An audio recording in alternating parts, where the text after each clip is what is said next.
Monsters of Rock, the biggest concert event of this year, or any year. Saturday, June 11th, gates open at 11, show at 1 p.m. at JFK Stadium. Starring Van Halen, special guests, the Scorpions. Also starring Dokken, Metallica, and Kingdom Come. Tickets now at Ticketron, all authorized Electric Factory agencies, or charged by phone. Produced by Electric Factory Concerts. Van Halen's Monsters of Rock. You know, being a band with Eddie is kind of hard on another guitarist. It really is, you know, and I'll be the first to admit it. When I do pick up a guitar, like on 2 songs, I tell you, my licks, they just felt like I can talk better now. I can talk better. I can't necessarily talk faster, or I'm not any more versatile, or I can't talk more languages, but I can talk real good on guitar still, so I'm happy with it. There's only one way to rock. When we play together, we play well together, you know. It's not like we're both trying to outdo each other, you know, who can play faster.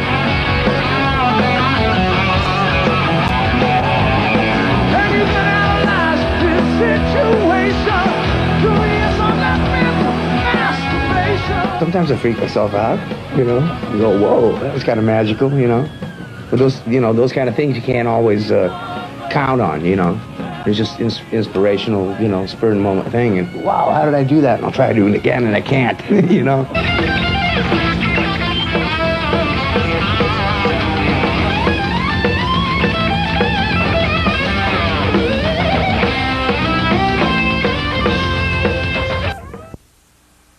These concerts just gets the blood flowing in every single one of us. That's what it is. Yeah. That's what it's all about.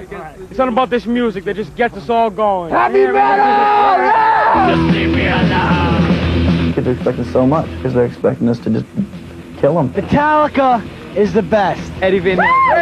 Right here. Rock and roll, yeah!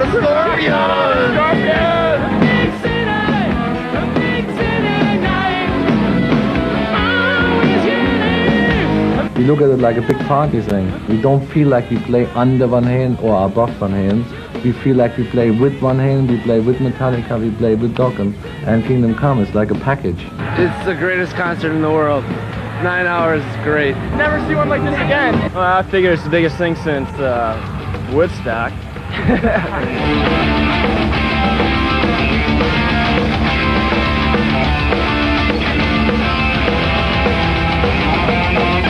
You got 5 bands who are major stature, especially when they're standing up. If you think for 1 minute that each one of those bands isn't there to blow the other one off, you know, from here to you know where, then you got it wrong. It's just more intense, man. It's easy to go out there and just go overboard because it's overboard looking out there, man.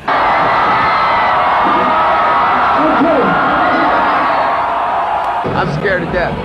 I flew in a helicopter over the audience. I get the chills just telling you about it. I looked at that audience and now I'm a nervous wreck. I'm shook up. I gotta go to the bathroom.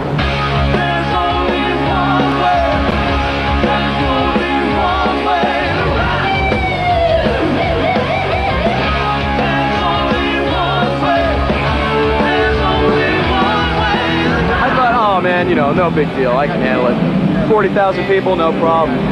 I get up to the top of the stairs and I look out there and, you know, my knees got weak. I was scared. It's great. You're walking up that ramp, and they all stand up and start screaming, and you give them the sign back, you know, and that starts getting you going. And then they shut off the music that they're playing, which is usually a Jimi Hendrix tape that we play before we go on. And they shut that off, and then the roar is so loud, man, your heart just starts pumping out adrenaline.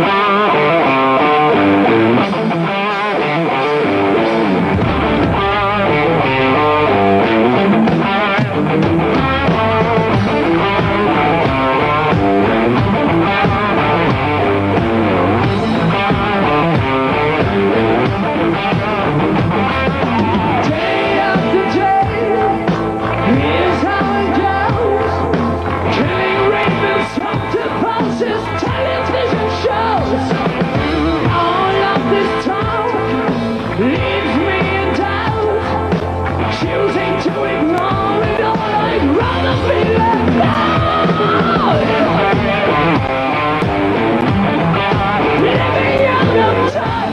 somebody asked me, is it lonely at the top, right? And I was just thinking, man, it's great to be with these guys. You know, I mean, it's like if I hated them and we had to spend all this time on a bus and a plane together and stuff, it would be a drag, you know. But it's like we have a great time together.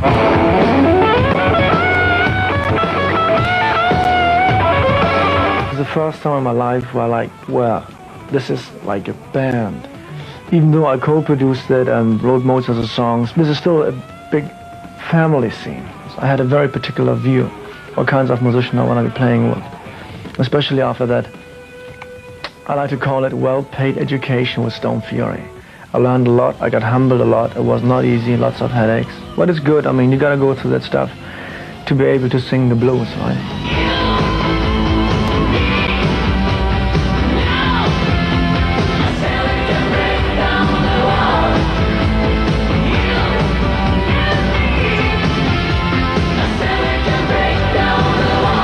I was a big fan of Stone Furies. When they said, yeah, you want to try out for the new Stone Fury, and I said, great, man. So I was real psyched, and they asked me if I knew any blues guitarists, and I got to bring my best friend Danny Stagg down. So when Danny came in, I asked him to improvise a solo for the blues, What Love Can Be.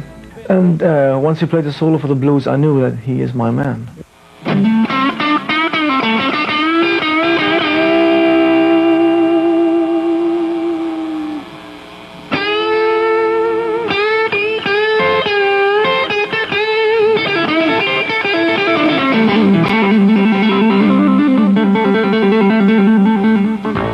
Danny is he's a strong personality in his own way. He lives in his own bubble. He's a philosopher. He doesn't own one Led Zeppelin album. We're talking Flower Power, Hendrix. That's his background.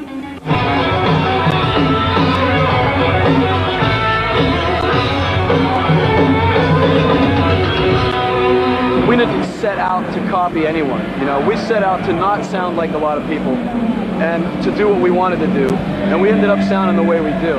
We are musicians, and we want to sell our music. We want to share our music. And so it's just a bunch of guys on stage performing the music.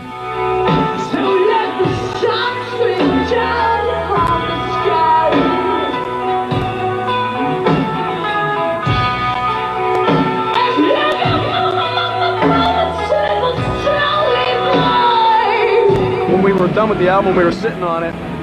I was happy with it, but I had my doubts, I really did. I wondered, man, you know, are people going to really care about blues guitar playing and stuff, you know? But it turns out they do, you know, it's great.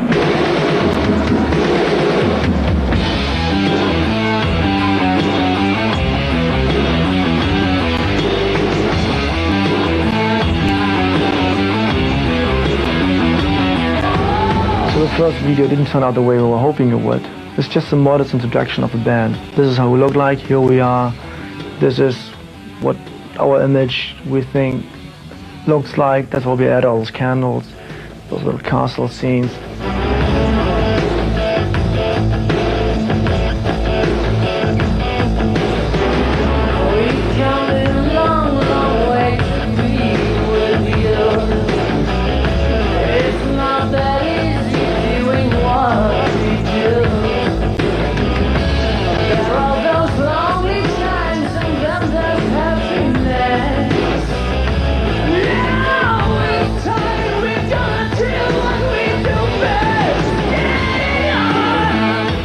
Great vibe with all the candles there, and our manager's daughter was in it, did this little fairy tale scene in it and stuff, and it was just, everything was so new at that point anyway, and our song was #1 requested, and hey, you got to get this video done this week, you know, and it was great, you know, and sometimes when you try, like very hard, I mean, every artist likes to do something which hasn't been done before, and it always sounds great, but then by the time you finished it, it is always something original, because every human being is original.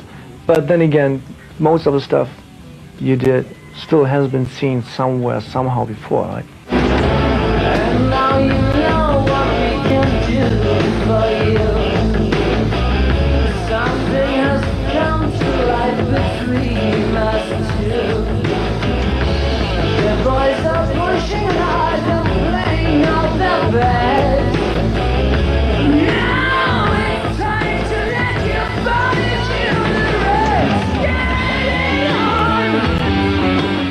by the time we went to Europe and doing our European tour, all of a sudden the second video was needed badly. So we like had to come up with something. So basically what we did is we said, screw this deep sense of a video, let's just go for the look.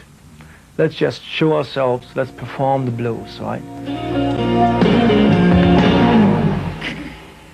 Come to me now. I wanna be your best friend for all of time. I wanna be the tissue for your tears. I never wanna be alone. We just want to be involved in our videos basically because it's very hard to say what you want, but we know exactly what we don't want. So at least to make sure you won't be put into an image which you don't believe in is right for you. That's why we want to be involved. And there are still lots of people out there speculating, is this band able to do what they did on the album and blah blah and this old Zeppelin stuff.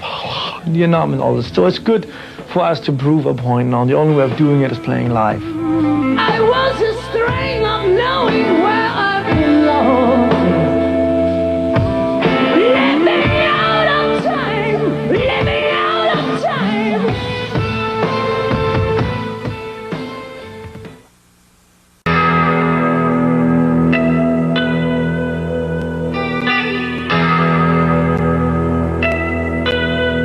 We just always try and keep it as open mind as possible, and I think over the last couple of years we've been put in a lot of categories that I think are too limiting for what we try and do, which we try and sort of do a lot of different things. We like doing slower ballady type things, we like doing the fast, so it's like we have like a certain area where we feel comfortable operating in, and I just hate when people try and limit us or limit, you know, what they allow us to do or whatever. So, you know, that's the whole attitude of Metallica.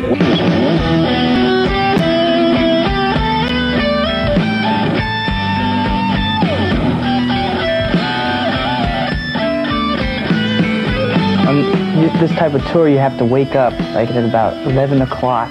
You're on stage by 2:30, which is different. I mean, when you do a regular tour, you get up at about 4 or 5 o'clock in the afternoon and comfortably eat and everything and just kind of hang out and then get, you know, practice for a while and do the show, stuff like that. This is like a real quick thing. Up at noon and on stage 2 hours later, it's like...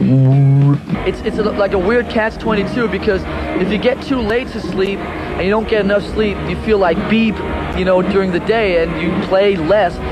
But if you get a lot of sleep, you know, get 10 hours of sleep, which has happened a couple of times, you wake up and you feel like really groggy for the first couple hours because you slept so much. So it's like no matter what happens, you lose. On this tour, I've gotten more sun than I have in the last 2 years. Never seem to change. Able mentally I dream the same thing every night. See a freedom in my sight. No locked doors, no windows blocked. Things that make my brain seem sky. I'm excited, extra excited about this thing, you know. Every show means so much. Yeah, it's like charge, this huge charge. Has to be that way. The kids are expecting that. The kids are expecting so much. They've seen us in 2 years. They're expecting us to just kill them.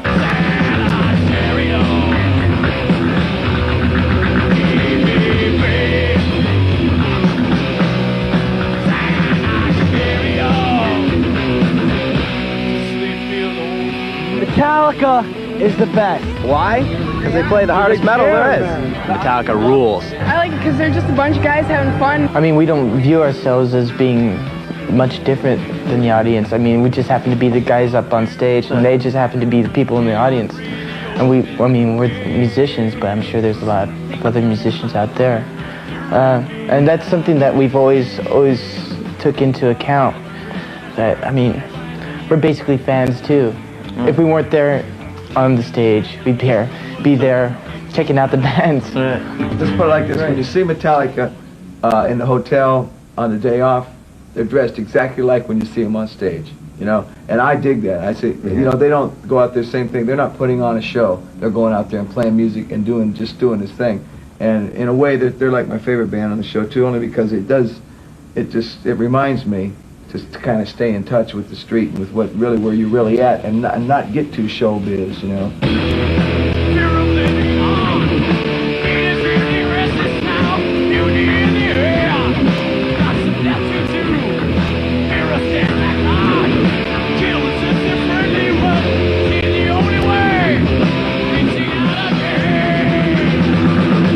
It might sound a bit arrogant, but Metallica is like a very inward-looking band. You know, the kind of performance that come up and go, well, we're doing this for the kids, and we're playing for the people out there, and, you know, rock and roll for the people. It's like, we're like exactly the opposite. We like look more inwards and are more worried about keeping ourselves satisfied and really doing what feels right to us. The last thing Metallica wants to be known as is a band that's, you know, preaching. Right. I mean, we're not, you know, out to say, hey, we're a band with a message. I mean, the topics that are involved with us are just things that mean something to us personally. I mean, if you get the message, you know, that's cool, because that's how we think. If you don't get the message, then, you know, well.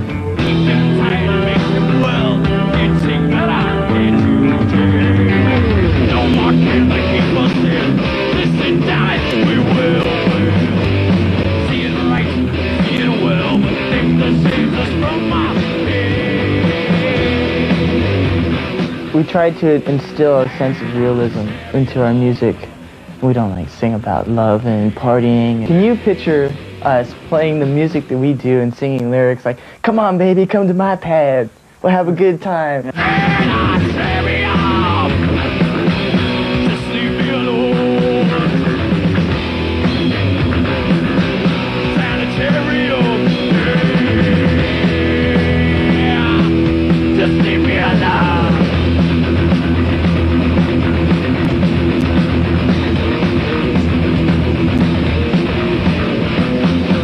Metallica would never change to cater to anyone else's minds. We would always stay the same and have people cater, you know, change for us. And I think that looking back on the last couple of years, the most satisfying thing is that that's really what's happened, you know.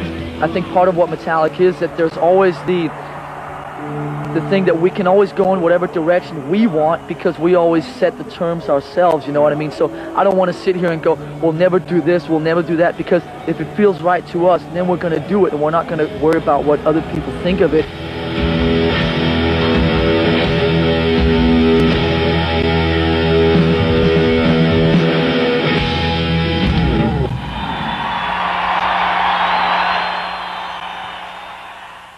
You wanted the best, you wanted the biggest, you wanted the most famous, but we couldn't get them, so here's Jockin.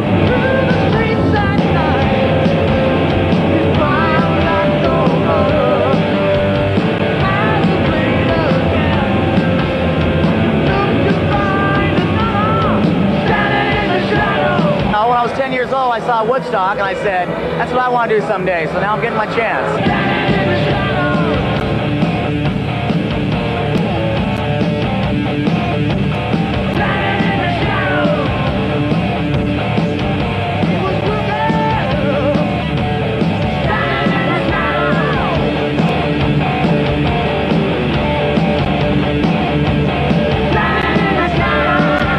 Yeah, we were real excited because this is probably the largest thing that Dokkens ever done as far as performing to that many people, and just being counted as part of the monsters of rock. That's a pretty good thing for us to be involved in. So we're really happy that Van Halen asked us to do it, and we paid him a lot of money too. So. Yeah, I'm fans of all the bands. Why I'm so nervous? You got Klaus Meine, who I think is a great singer. You got Metallica, who are like one of the most killer bands around. Everybody already knows that.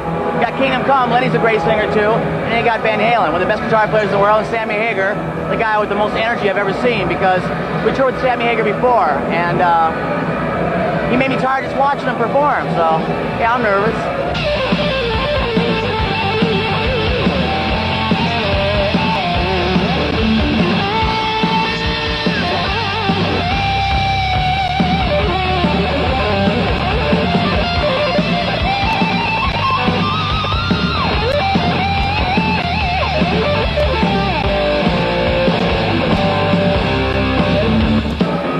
It's a lot of work, and it's hot outside, and so I think everybody's gone way out of their way to make it, Van Halen's gone out of their way to make everything as easy for everybody as possible, you know?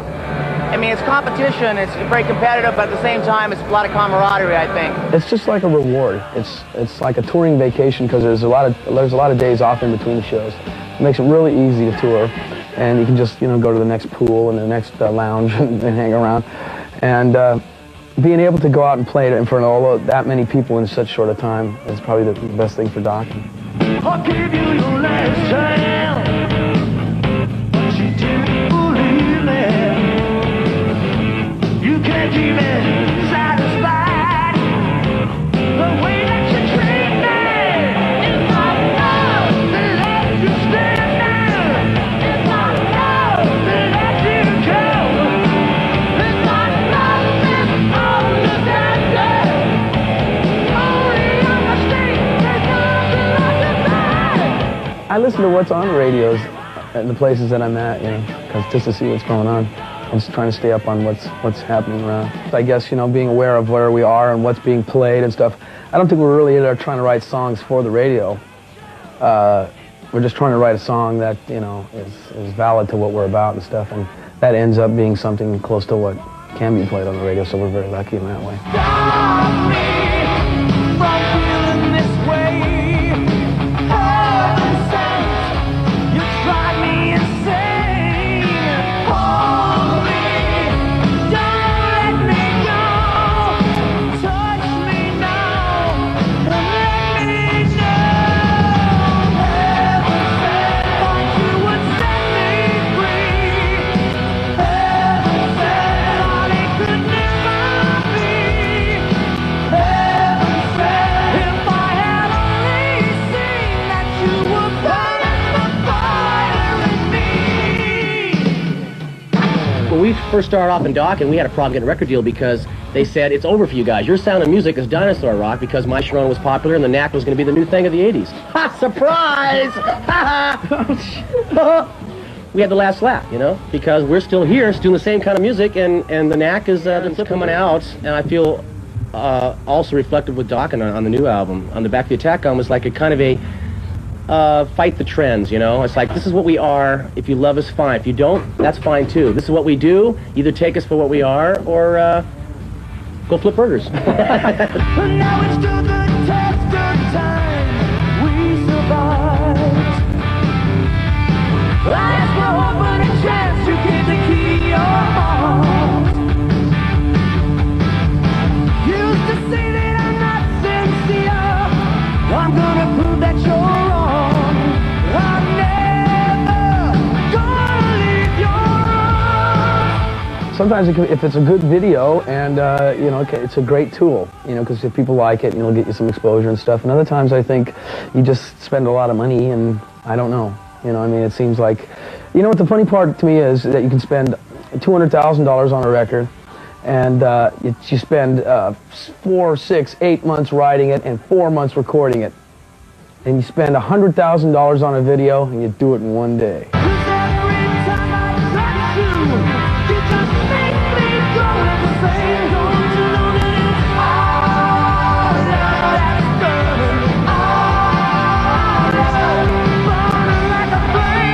You know how dumb we feel as firemen compared to rock stars?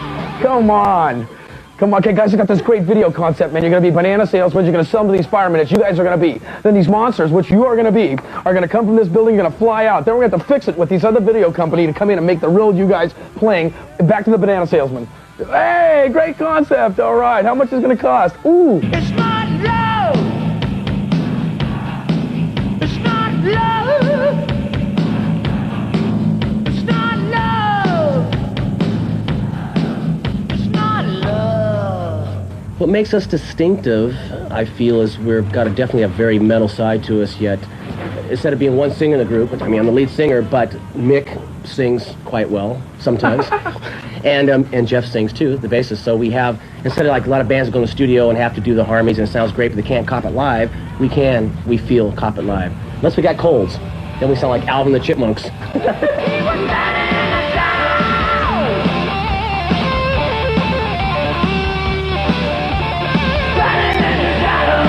We're just like, you know, we just like to play music. We're not, I personally feel the band feels the same. We're not interested in being quote-unquote rock stars or to be bigger-than-life personalities and all that. We just want to play music and make good music, and hopefully that'll carry us across. No, so maybe we I don't want have to be a rock star. You do? Yeah, man. Yeah, you are a rock star, Mick. You're a rock star when I met you. You're a goonier looking, but I personally just want to, you know, play music, that's all. We're musicians, and what else can we be? We can flip burgers. You sure see him flip a burger? Not a chance.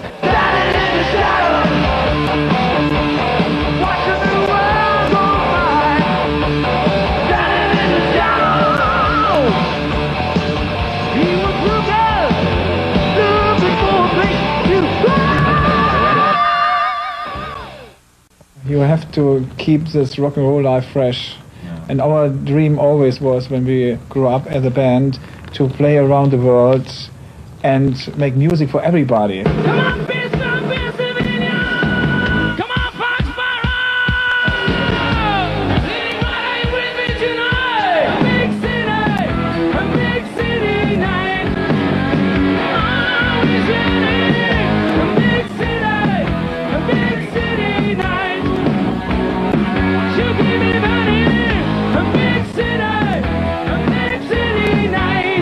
I mean, we like to play in front of big crowds, but still it's good to go back and play in a club, you know, which we did when we were in Russia. For one night we went to a club in Leningrad and watched some Russian bands playing there, and then in the end we hit the stage and played on their instruments in front of, well, 80 or 100 people. It was a very small place, very much underground, it was packed, you know, and so you're really in touch with the audience, you know.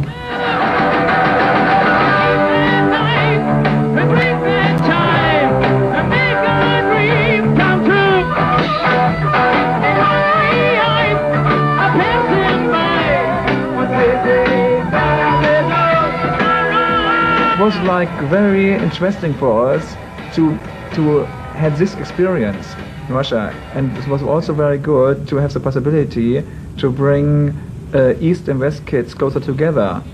That's a very important point, and let the international language rock music talking to the Eastern world also. I think basically the same than over here in America, really. They're going crazy, you know. What was really funny, they knew all the songs, they knew the words, and they can't speak English, most of them. Let me take you far away. Your delight, a holiday.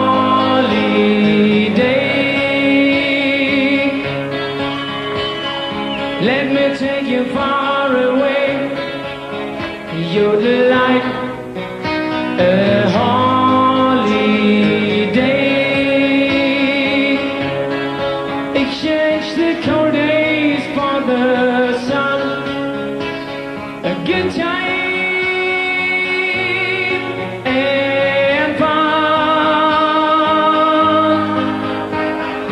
Let me take you far away, you delight.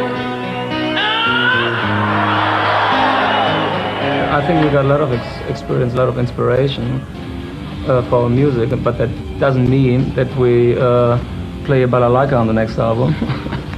But anyway, these inspirations you get, they might come out a lot later. Since then we've been busy all the time, so, but it might show and might come out maybe when we do the next album.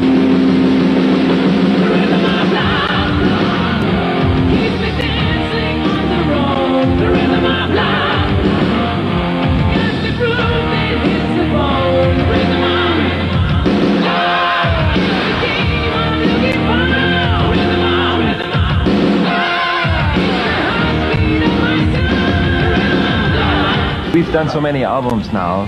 This is actually our 10th studio album, and so over the years I think every band finds its own way of recording, so you develop your own style, and our style is just that everybody brings in ideas and we try out a lot of things and we throw away a lot of things and we come back to it and we do it again, and so we are somehow very serious about it, but on the other side we want to have a lot of fun recording the music.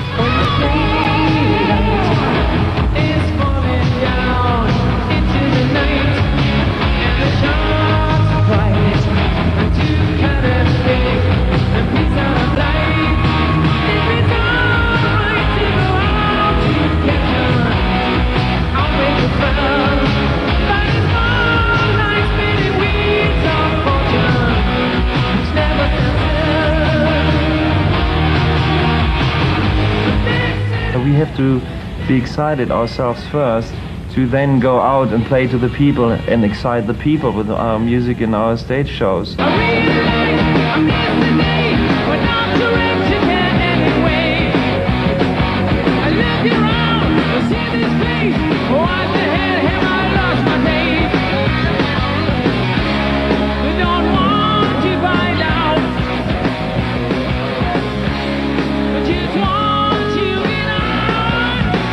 In America, all the festivals I played so far was always fun because the atmosphere is amazing. It's much different to Europe because Americans are more outgoing. Yes, right. They're party animals out there, and we love that. There's nowhere else in the world a place like here.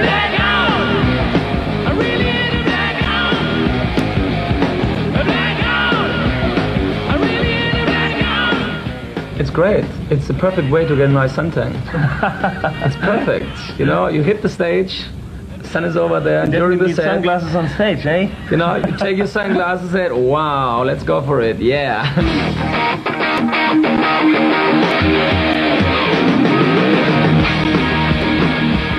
It's a very friendly atmosphere. There's no ego boostings or, I mean, obviously everybody tries to play very, very good because the other bands are excellent all too. So it would be not wise to play bad or do bad show. And in fact, I think the people who profit from this, the kids out there, because what they get to see is a great show, because every band tries to play really, really good. When Halen come out after us, they play every night excellent, and we go on after Dokken, and I hope we play every night excellent too. And so that's the way it goes.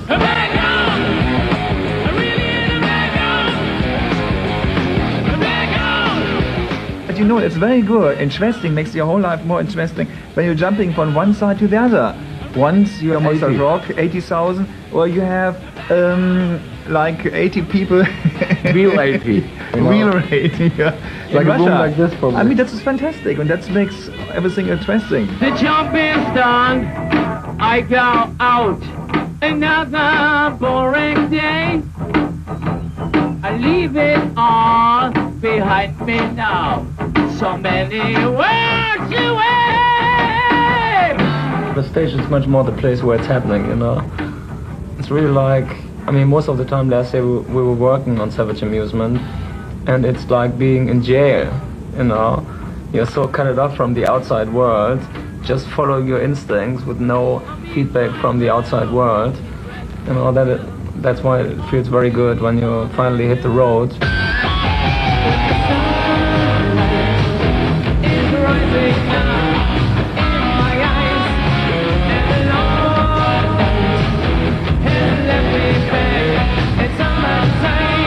It's the best bus you can get, man, I'm telling you that. It's fantastic. I think it's better than any drugs.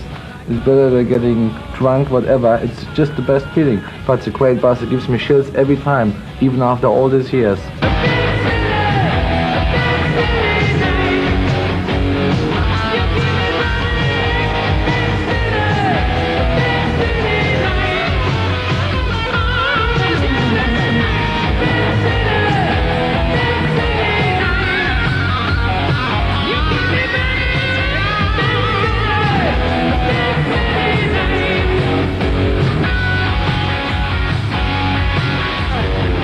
But I gotta tell you though, the most surprising thing is that the Van Halen guys, I can't tell you how cool those guys are.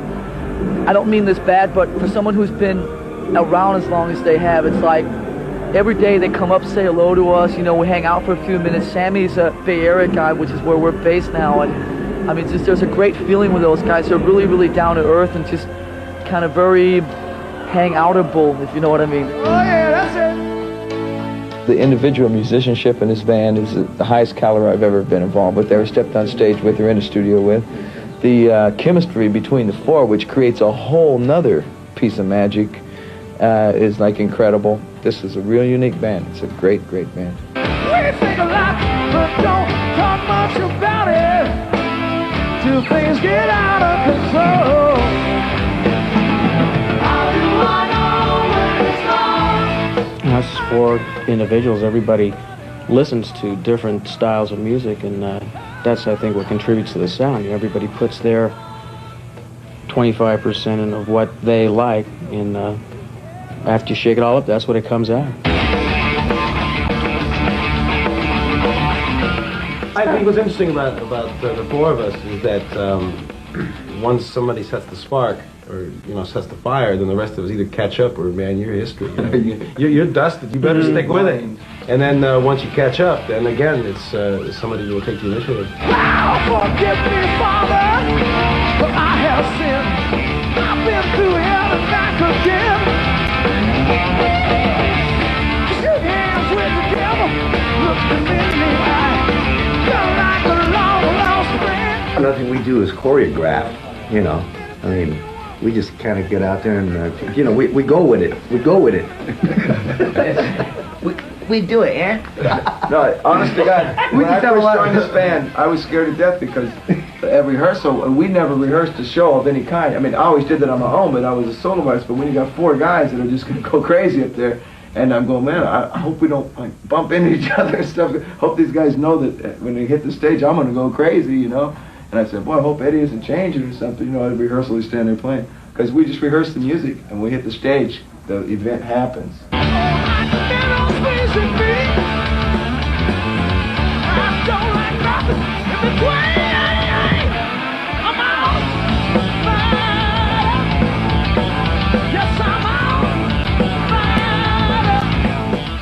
If you change things slightly to keep it interesting, you'll never get stale. And it was getting to a point, and I won't mention exactly which year it was, but it was during excessive touring, where the actual show became secondary. It was, let's get out there, let's get partying. And, oh no, you mean we gotta do a show now? Well, this year we approached it the other way around. Let's make the show, the party, and vice versa. And what comes after that will be. But maybe that's the main thing. This tour. The main thing is getting this tour. We're doing over 2 hours now. We're doing 2.5 hours, and that's at the end of a long day, and it better be damn good because people have been there a long time.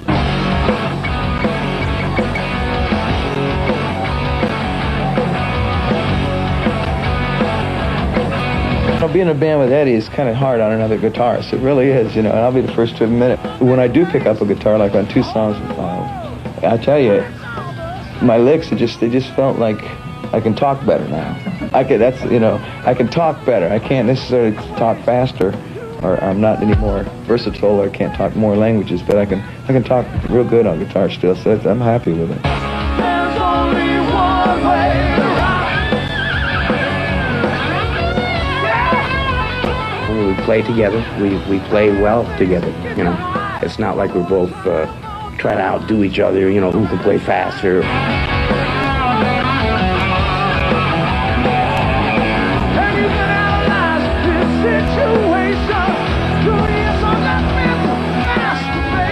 Sometimes I freak myself out, You go, whoa, that was kind of magical, But those kind of things you can't always count on, It's just inspirational, spur of the moment thing. And wow, how did I do that? And I'll try to do it again, and I can't,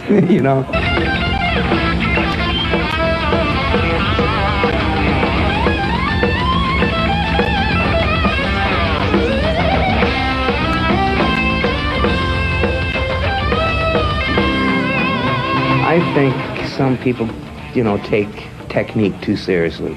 It's not enough coming from here,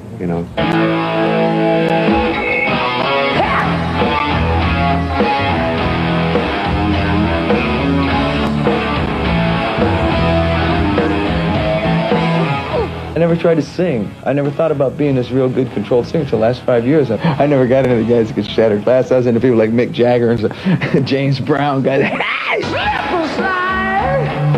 Push it in. A big show got the rhythm. During the writing process, and Edward would start playing some riff, and everybody just comes in jamming it. I sing like an instrument with the band. I jam with them. It's like jazz musicians for us, and they're just blowing together. And then you pull out the little tape recorder when you think something is good, and get it. On a little break. Yeah, and then sure. Then we had to sit down and hone it down and write it in context of a song. A lot of people record on 24 track that way. They just put it all down and then edit it together. But that's ludicrous. You have to have drum machines, and that's for people that use click tracks and all that. We go in there and blow like a live band,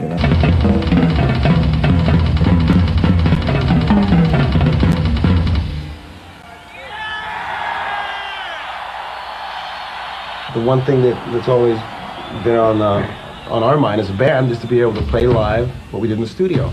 And well, I needed 3 different drum kits for that. And so I just connected them all into one big donut. When we go on stage before the show, I say, hey, I'll see you after the show.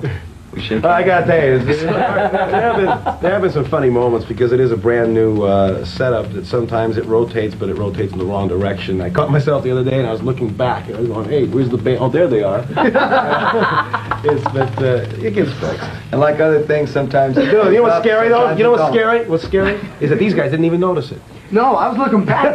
All I saw was hair, and I'm going, man, his hair grew quick. Where was the back of his head I was looking at?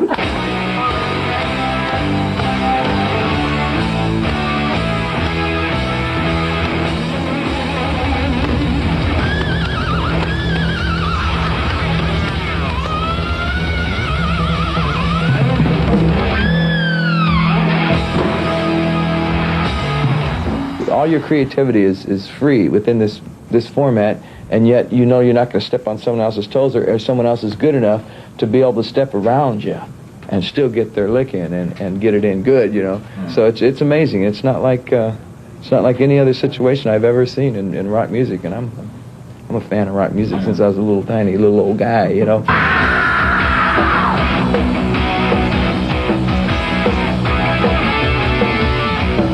Gonna go with the flow, you know, depending on how you feel. That's one of the good things about what we're doing. We can do what we want, how we want, when we want. Incredible luxury. So piss off. No.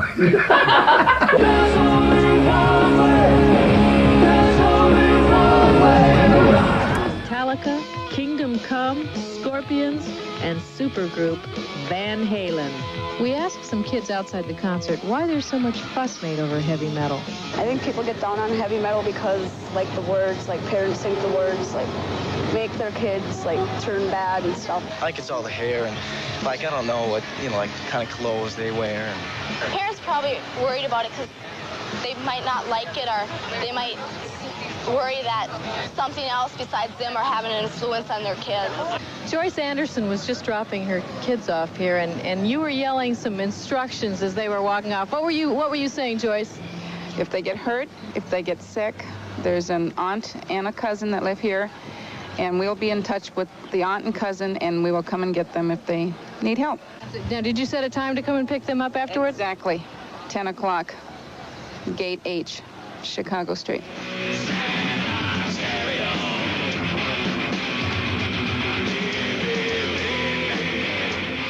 John, how many of these concerts have you been to? About 4. And your hearing is intact? What?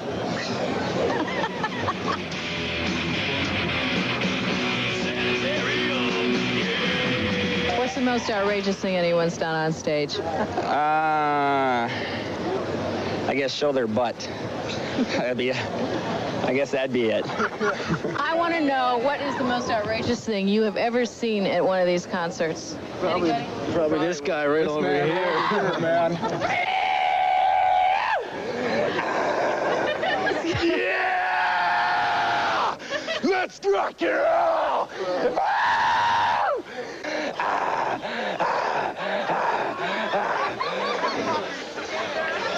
You're going to wear yourself out before the concert? 9 hours of pure intensity! Do you guys take drugs, or do most of your friends, or is it in now, or is it not in anymore? It's way out. It's way out of depth, man. No, just say no. No drugs, man.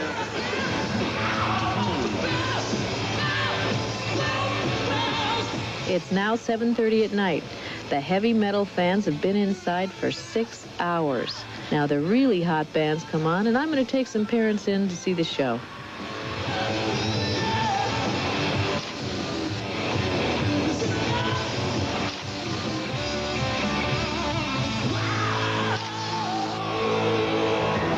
Okay, I can't wait to get your reactions. All right, Tom, did it meet your What is that now? What is that? Again, Tom, did it meet your expectations? More than met my expectations. As a matter of fact, halfway through the thing, I leaned over to Mary and I said, I'm liking this a lot better than I thought I would. The crowd manipulation is interesting and a little scary to me. to see what 4 screaming people can get many thousands of people to do. I think maybe if they were like the opera and had a program with the words, it would be helpful, because we couldn't really pick out any of the words. It just so happens that I had a copy of some of the lyrics, so I asked Mary to read them. Okay, she's so fine on a, how about a 9 on a 10 scale with long legs straight up to her lunch pail. Well, sweet little wishbone. Oh, yeah, don't want to break her in half. Well, look, you can read articles in the newspaper you don't like. You can read books you don't like. You can go to movies. You can put on Dallas and not like it, as a matter of fact. And no, I don't think I'd sit down and sing this when I was doing the dishes. But I wasn't just getting ready to get up and march out. I don't think people come to hear the words. I think they come for the power and the energy and the excitement of the show. Very good. I love the mother that was reading the lyrics, and then she gets to the legs up to the lunch pail and does this, and I'll meet you at gate 8 at right at 10 o'clock. Don't mess around. What about that one fella that was in the Kiss makeup? Yeah, he was. You know, Rob, he really was an exception to that crowd, because the one thing I noticed was they served no beer at that concert, and I really think it had a lot to do with the whole mentality of the crowd. It was a really polite crowd. I mean, I think they had at least 30,000 people there, and by the time I got in, granted it was towards the end of the concert, those kids were very polite. They were quiet. They weren't jumping up in front of each other. Once in a while they all flicked their bics. Yeah. But, yeah. It was a nice crowd. Well, I think it was a very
Oh!